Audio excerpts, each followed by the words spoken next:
خلیفہ مامون الرشید کی عادت تھی کہ کبھی کبھی اس کے دربار میں علمی مسائل پر بحث و مباحثے اور مذاکرے ہوا کرتے تھے، جس میں ہر اہل علم کو آنے کی اجازت تھی۔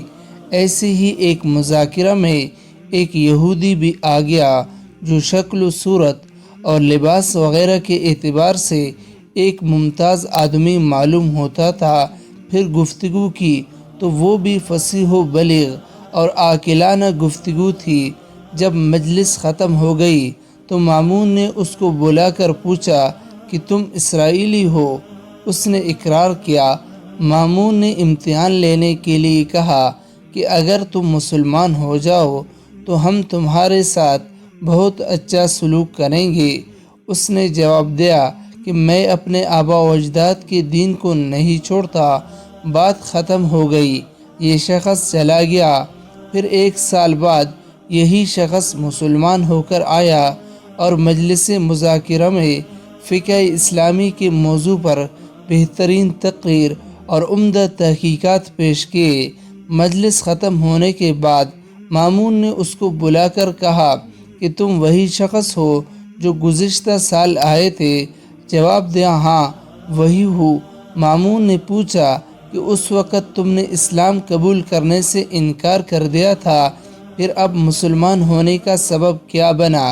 اس نے کہا، میں یہاں سے لوٹا تو میں نے موجودہ مذاہب کی تحقیق کرنے کا ارادہ کیا۔ میں ایک خطاط اور خوش نویس آدمی ہوں۔ کتابیں لکھ کر فروخت کرتا ہوں تو اچھی قیمت سے فروخت ہو جاتی ہے۔ میں نے امتحان کے لیے تورات کی 3 نسخے کتابت کیے، جن میں بہت جگہ پر اپنی طرف سے کمی بیشی کر دی، اور یہ نسخے لے کر میں کنیسہ پہنچا۔ یہودیوں نے بڑی رغبت سے ان کو خرید لیا۔ پھر اسی طرح انجیل کے 3 نسخے کمی بیشی کے ساتھ کتابت کر کے نصارہ کے عبادت خانے میں لے گیا۔ وہاں بھی عیسائیوں نے بڑی قدر و منزلت کے ساتھ یہ نسخے مجھ سے خرید لیے۔ پھر یہی کام میں نے قرآن کے ساتھ کیا۔ اس کے بھی 3 نسخے عمدہ کتابت کیے، جن میں اپنی طرف سے کمی بیشی کی تھی۔ ان کو لے کر جب میں فروخت کرنے نکلا تو جس کے پاس لے گیا اس نے دیکھا کہ صحیح بھی ہے یا نہیں۔ جب کمی بیشی نظر آئی تو اس نے مجھے واپس کر دیا۔